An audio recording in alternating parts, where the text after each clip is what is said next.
Obviously, front-facing rooms have that balcony. The back-facing rooms will be the ones that are bundled with the tickets. So these rooms on the right-hand side, are they going to be more expensive than these? Most likely because you're bundled with basically more skybox level tickets, but we're going to see the offerings and really artist specific because for me, if I was in a back room and a set artist with a lot of energy, I may want to be in the pit, where maybe more of a relaxed artist, I would want to be in a VIP skybox. So artist specific on how we're bundling, where we're bundling these tickets for the back rooms are really going to depend a lot on just the matrix of how successful one bundle's doing compared to another, dependent on artists.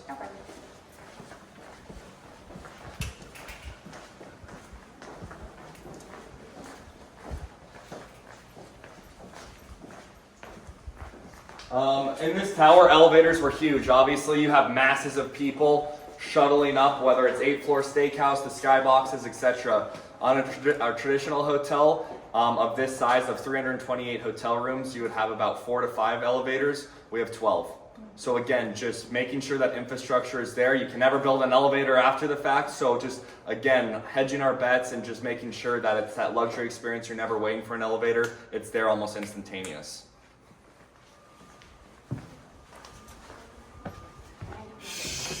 Everybody take Robert's got a photo of that. Yeah, Robert recorded great. Yep, Robert.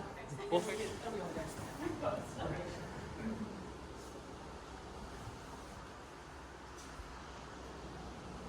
So let everyone come in. I'll kind of speak to some of our inspiration and how we got here. Come on, you guys.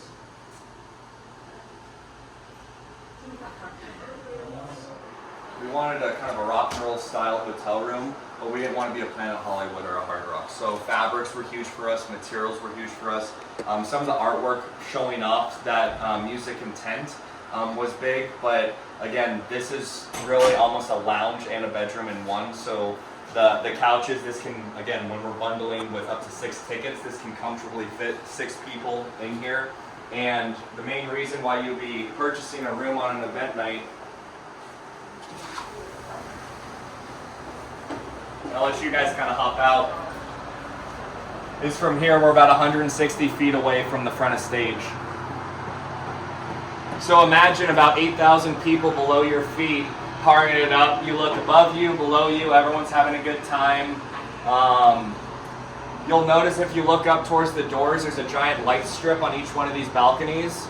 Similar to stadiums in the Olympics, they do different holographic designs. So not only is the stage turning different colors, the entire building as a whole is really kind of part of that stage. So everything's integrated to really have that 360 kind of feel.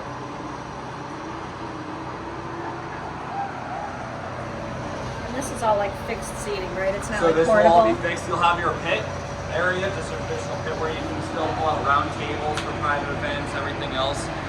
But you can see a flat slab right there as far as the roof, but it'll all be leveled up. So again, elevation, sightline changes, it'll be a true kind of arena. That's why you have all this dirt that'll be incorporated for the backside. So it'll all be kind of sloping up at the further back you get towards the building.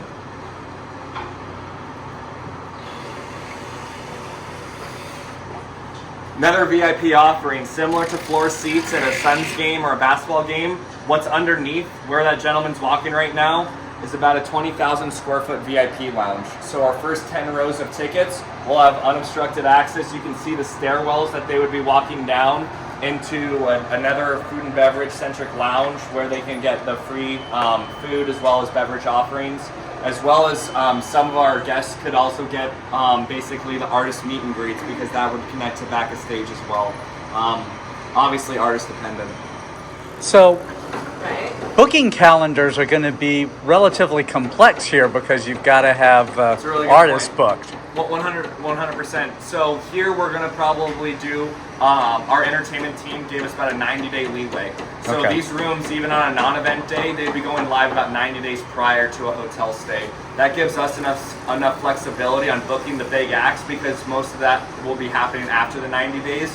Right. But then still opening it up for a family or a future customer to come in and still book with enough time. But the residency concept would take some pressure off. If you've got that, yeah. 100%, because those are booked months in advance. And again, really what we're looking at is once we have our schedule for the main stage, then these rooms would be going live. But having that 90-day buffer is going to be really huge for us. Cool. That's a good point. And that's really just centric with this tower. The other towers are going to be normal resort. We could do some, in the future, some unique ticket bundlings with the other suites of the other towers. But right now we're just solely focused on this, and that's about that 90-day lead time. Yeah. And obviously, since you haven't set the opening, you haven't set when bookings will open yet, right? Correct. Okay. Do you have somebody who's hired who's going to be the head of hotel operations? Yes, he started last week. So who's that? So his name's Ben Yu. Started his career off over at the Wynn. He opened the Encore, and then he's been through various properties, large flag properties as well as independents, where he was employee number one. All decisions funneled through him. So again, with our property being an independent, we're creating the playbook, and he's been there, done that on numerous properties. So we're really excited to have him on the team. Because I was going to say that all of this stuff is a capital-intensive business, but it's also an experience-driven business. So, you know. Hired. But I mean, tell me a little bit about your philosophy on trying to hire experience into running this resort.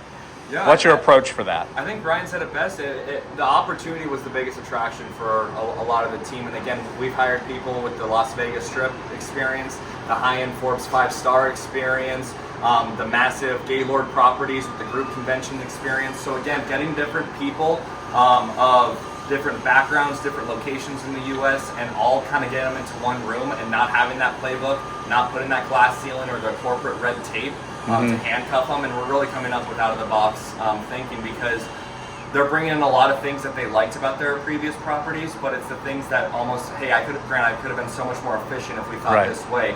And having them be a part of the design, the development, as well as construction. So we're building this property once, and we're doing it right from the get-go. Okay, cool. Can I ask about the room types? Obviously, this is for two. You talked about having 6 people in here. Are there 2 queen rooms, or are there opportunities? So the for stage-facing view, normal size king suites, which we're in right now, will all have just the standard king. But again, that's where the room bundling, so the double queens behind us can get you to the 6 people. If other families wanted to basically have another experience in another hotel tower, or local families that just want to come out for an exclusive concert with the guests staying in this room. So a lot of unique ways who's going to be in this room, how we're filling this room, who's going to be spending the night in this room. It's like we have a lot of different flexibility. So all the stadium facing are king. Would be king, and then we have some jumbo suites with multiple beds. But the standard is what we're in right now. Still just under 400 square feet. So as far as size in a traditional hotel room, this is on the upper end of just the standard offering. Yeah. I gotta ask, because you've got a hotel room facing out a big arena, about the Sky Dome problem. That was in Toronto. Toronto, yeah. You're familiar with that? Yeah. Yeah. People doing things that maybe the entire crowd wouldn't want to see inside the hotel room. Are you going to have some policy, or are these smoked glass, or what's 100%. The deal? So you can already see the tinted glass on the adjacent balconies, but the in-room lighting, even when it comes nighttime, we have it on basically dimmers. So like really, we definitely thought about that, because concert time, like you really can't control what's happening in the rooms. But as far as the dim lights and basically the tinted glass, that still gives that sense of privacy for the hotel rooms. And you're keeping everyone's focus on the stage where it should be. Correct. Correct. Again, bringing the operations team in early is huge. Our VP of Hotel Ops' biggest complaint was with housekeepers. They were pulling out their back because the mattresses were so heavy. So we went with a custom mattress, 40 pounds in total. Food and beverage.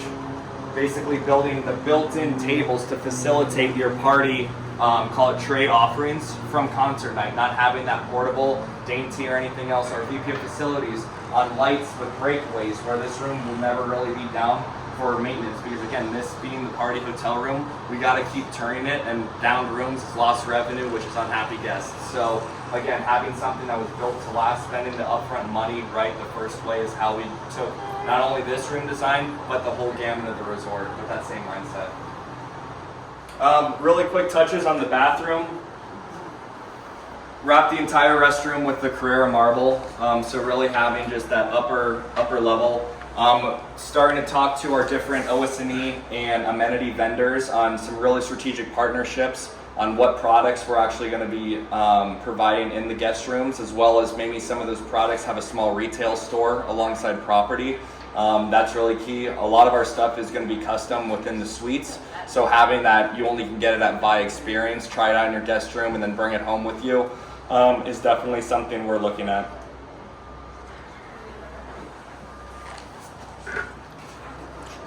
Built-in cabinetry with safes, the different amenities such as branded slippers, robes, steamers. You had mentioned international vendors. Is there a specific region you're thinking, or do you have in mind? But we're looking at a lot of people in Europe, Greece, South America, linens, just that breezy. Again, we're building basically that international destination. So really featuring some of their, call it swimwear, outdoor wear, the white linens is really what we're targeting for those. Excellent. Yeah.